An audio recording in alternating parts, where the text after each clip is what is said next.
So it's the time for us to sit in meditation now. And Tan Ajahn was just explaining that he's in Ubon Ratchathani province at the moment, which is the province that Wat Marp Lumpur Cha's monastery is in. And there's a meeting that's going on where the members of the Nombapong committee have gathered together. But it's a bit different this year than normal, as it's just the committee members from the branch monasteries that have gathered, which is about 40 monks from 40 different monasteries. But on a normal year, it would be over 700 monks that gather together. But as we're all aware, with the present situation and COVID-19 still being present, there's a difference this year. And so there are new regulations that have been set up, and it's just the committee members that have gathered together. But it's also a good opportunity to test whether it works, giving a Dhamma talk from Ubon province, and that being sent over, broadcast to Wat Marp Jan here, and then to overseas as well. So all of us should be intense in this practice of developing samadhi, because samadhi, or the well-grounded, collected mind, is very important. It's a source of energy and strength for us. And it's something that we are able to practice now, and we should use this opportunity to do so. Another one of these palas, the strengths, the spiritual strength, is saddha, or faith. And it gives us the motivation and the energy to build goodness, to be devoted to building up goodness, to creating merit, to sacrificing and helping out our societies. And especially so during these times when many people are going through difficulty and lack. If we have that faith, then we can sacrifice in order to help them out and help relieve their suffering. And there's also having faith in giving and making offerings to the Buddhasasana. If we talk about faith on a higher level than this, we get to the collectedness of body and speech, and this is sila, or morality. So you can take up the 5 precepts or the 8 precepts, and most of us would be taking these on a regular basis. And it's vital that we do this because it provides the foundation for our meditation practice, for samadhi and wisdom to be able to arise. And then when these are present, we'll be able to develop our minds to the point where they can become pure and reach freedom. And this is what we refer to as wisdom in Buddhism, in the Buddha's dispensation. It's that which allows us to free ourselves from suffering. So most of us have developed a certain kind of worldly wisdom, knowledge, and we've gone to study in order to be able to live our lives and keep ourselves going in this world. But this kind of panya, or wisdom, it's simply not able to bring our minds to peace and calm. But when we have wisdom that comes from the Buddha's teachings, then we'll be able to put down the sense of self. And so one aspect of doing this is through creation of merit and of giving. And this allows the mind to experience purity to one level. So this is and then from that, there's the wisdom that comes from keeping morality and being someone of integrity. And that is important as it provides the basis for wisdom and for freedom. So this restraint of body and speech, if we compare it to a fruit, it's like having this kind of very good taste and firmness to the fruit. And then on from this training in sila is the cultivation of samadhi, collecting our minds in and stabilizing them.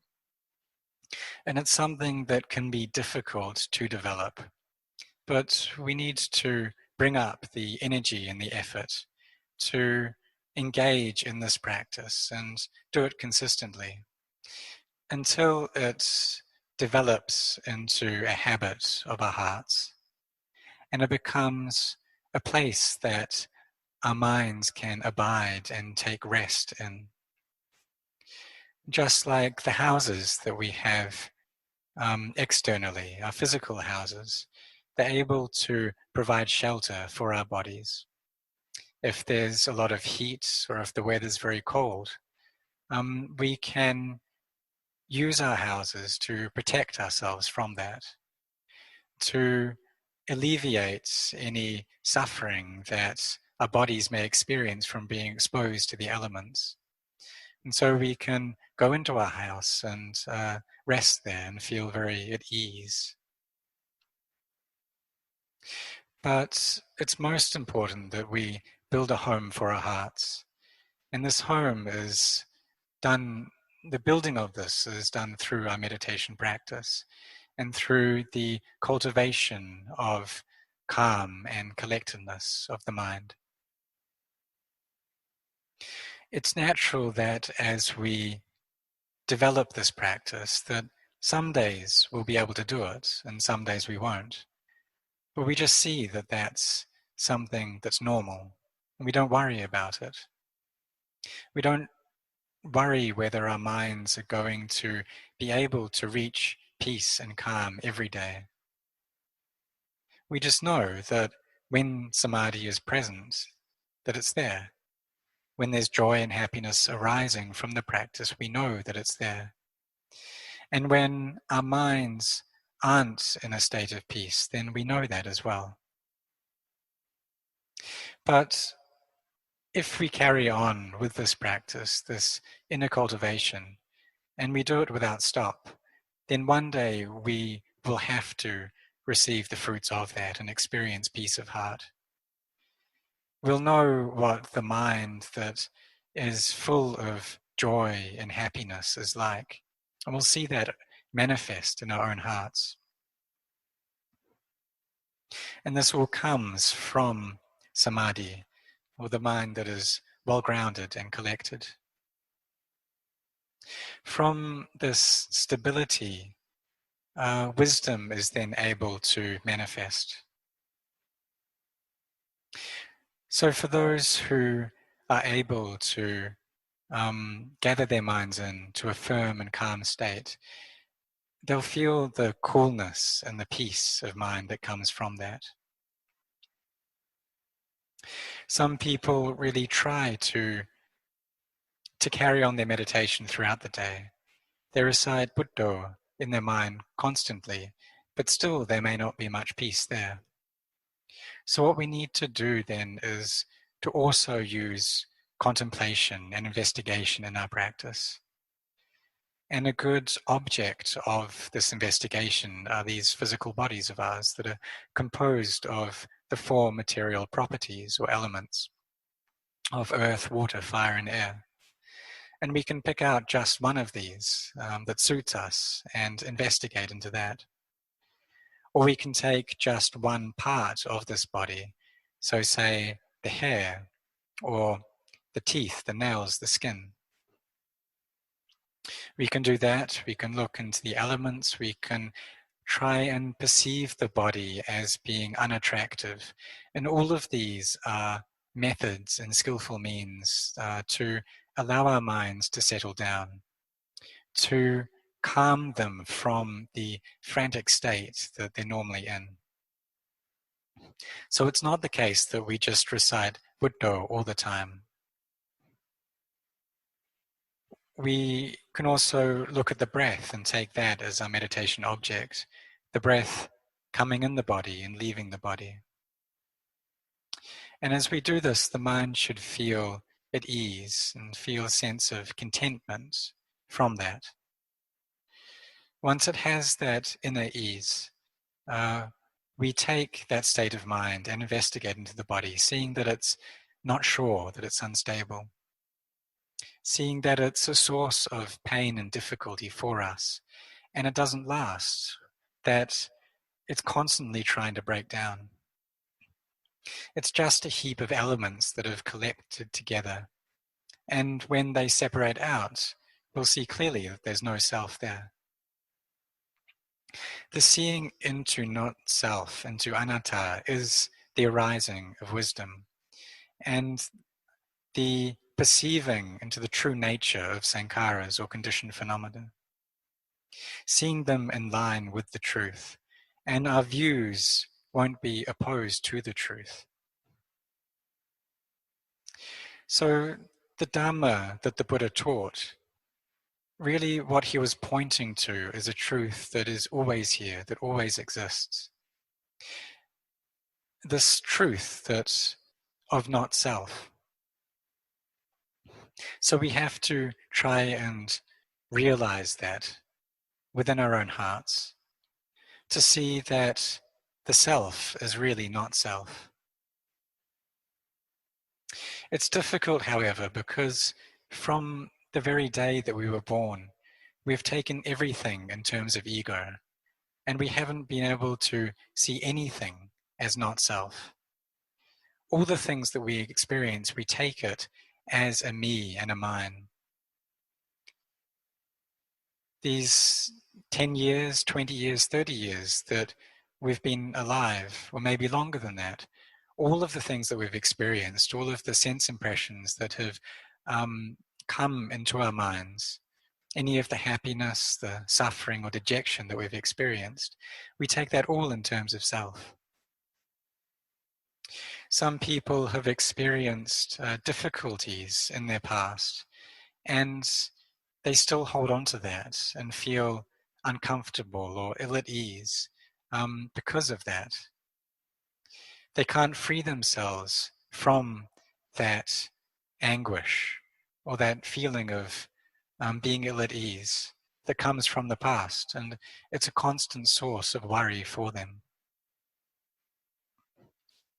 Even though they know that it's not good to hold on to things in this way and to constantly be bringing up the past. And still the mind goes and attaches, and it spins around and around, constantly thinking about this, bringing it up and going over, turning over it constantly.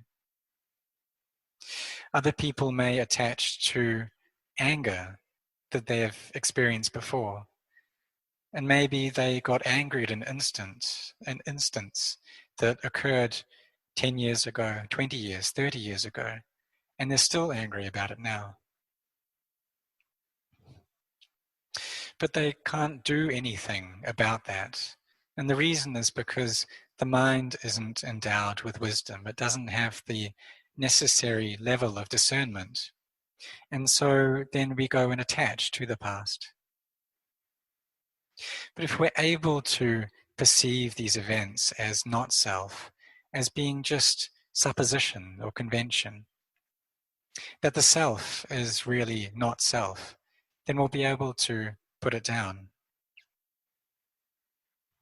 We can see that any self that we attach to in the past, it arose and then it ceased. And the self that we have now in the present, it has arisen and it's also ceasing here now in this present moment. And any future self that we may attach to will be the same as well. So therefore the Buddha had us look and contemplate, to reflect on this. And an important object of reflection are these bodies. We can look at them in a subtle way or investigate in a very coarse way, whatever works. We can see that any body in the past or any form in the future, it's all not self. So this is seeing, perceiving that the self is not self. And when we see that the self is not self, then we've come to understand the true self. The mind will be able to abandon and let go of attachments, and will find an inner freedom that comes through wisdom, through knowing, through the seeing into the nature of conventions, and thus experiencing the liberation of heart. So again, if we come back to the simile of the fruit, then samadhi, this collectedness of mind, it's like there being a sweetness to that fruit. And panya, wisdom, is having a fragrant scent to the fruit. At the beginning, we need to rely on a foundation of sila dhamma, of moral integrity. And this is necessary support for the training of the mind. In order to have this moral integrity, there also needs to be forbearance and endurance there as well. We take up the 5 precepts on a normal day, and it can be a good practice to increase the number of precepts to the 8 precepts on the lunar observance days as well, as a means for cultivating and developing our hearts. Even though we have greed, hatred, and delusion still present and active in our minds, we still have a sense of restraint there as well. Even though these defilements are there, if we are restrained, then they're not able to affect our minds in any way. When we have this moral integrity, it becomes a cause for coolness and inner peace and ease to arise, for there to be serenity and joy in our hearts. So we train our minds, we train in the cultivation of samadhi. And even though they may be stirred up and not much peace there at all, if we carry on with this training, then we'll slowly be able to calm our minds down.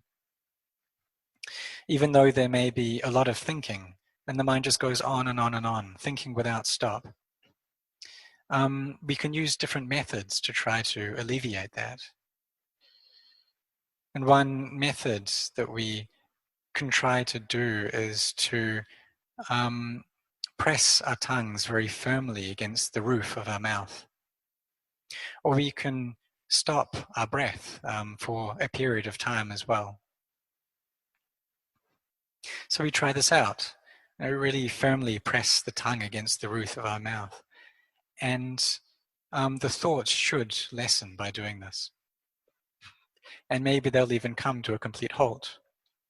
And these are the practices that the Buddha himself used before his awakening. That he stopped his breath, or he pressed his tongue against the roof of his mouth. He practiced these austerities and these means of torturing his body. And in the end, he was able to find the middle way. He was able to even things out and find a sense of evenness in the mind as well. So for us, when we're practicing, we should try to not be too tight and not too loose in the practice, but to aim for the middle way, to be able to let go as we practice as well. Some people think their thoughts go a bit too far when they're practicing, and they wonder whether they're going to be able to attain to jhanas, the states of absorption, or how firm their mindfulness or their samadhi will be and what level of samadhi they'll be able to attain to, and whether that jhana will be enough for them to give rise to penetrating insight. But really, it's not necessary to think about any of these things. What's most important is the establishment of our minds here in this present moment, knowing what's going on now, and doing our best with what we have right here and now. So we take these minds and we train them. We try to cultivate and bring up a sense of peace. We develop and raise up the faith in our minds, and so that it's very strong and has energy. And we bring up effort as well. Whether we're feeling happy or sad, we look into our minds and see that all of those emotions are not sure, they're unstable. We train ourselves like this, and in the end, one day we'll be able to see and know the Dhamma for ourselves. And it's just like Luang Por Chah taught, that under the ground there's water there, and all it takes is for us to dig and to carry on digging without stop. And one day we'll have to meet with that water. We'll have to reach the water level. And then we'll be able to put that water to use. We'll be able to drink it and use it in various ways. And so if we carry on with this path of practice, walking along this path without stop, we have energy and effort there into abandoning unskillful states and cultivating skillful states, then one day we'll have to meet with the peace of our minds. We'll be able to see into the nature of our attachments, and that all of these things are just suppositions that our minds have come up with.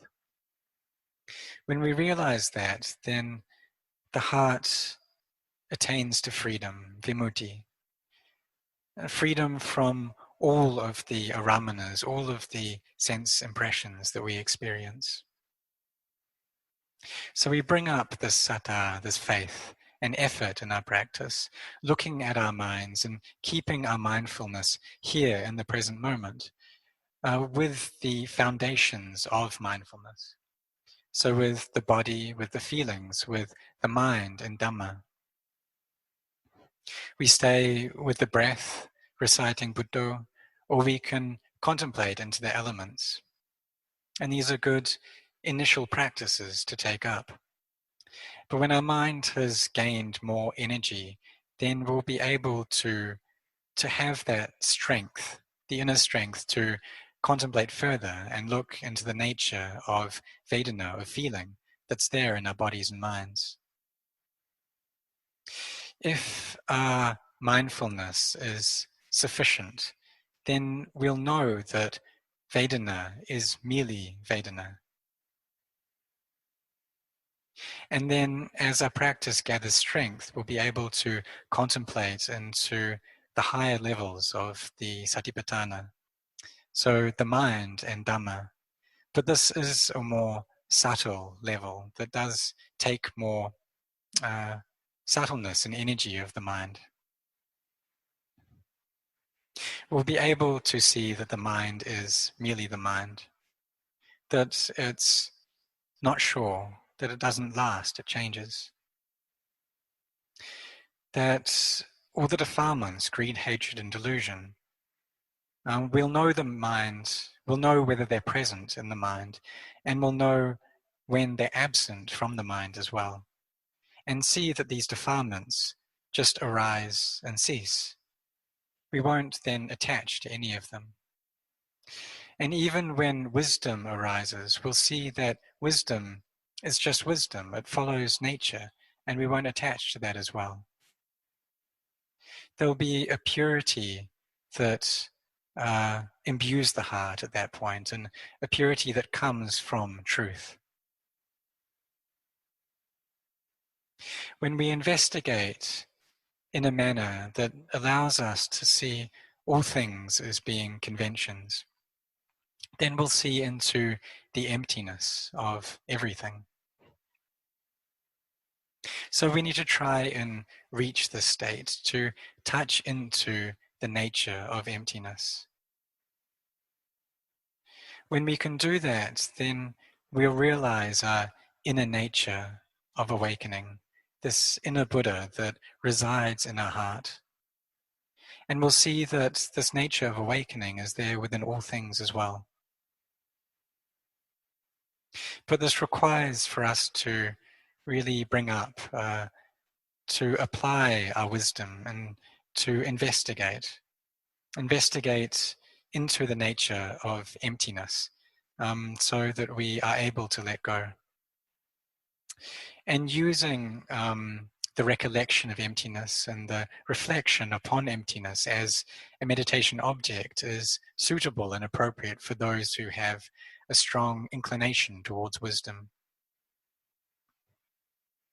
We'll see that nature is just this way. And it's only that we haven't been able to perceive that before because we've been so stuck in the realm of me and mine, of self.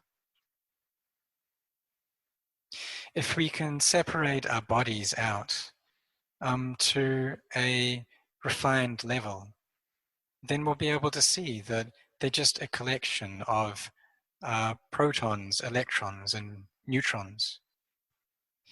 And then when we can separate even those out, then we'll see that there's no self there at all. There's nothing there. There's nothing left. It's all just empty. That all of the elements are inherently empty. In doing this, we then perceive into the true nature of all conditioned phenomena, and we'll know the Dhamma and have attained to the Dhamma. So everyone should really try and cultivate this way, to be intent and sincere in the raising up of the heart and bringing our minds in line with Dhamma and truth. So may all of you grow in blessings.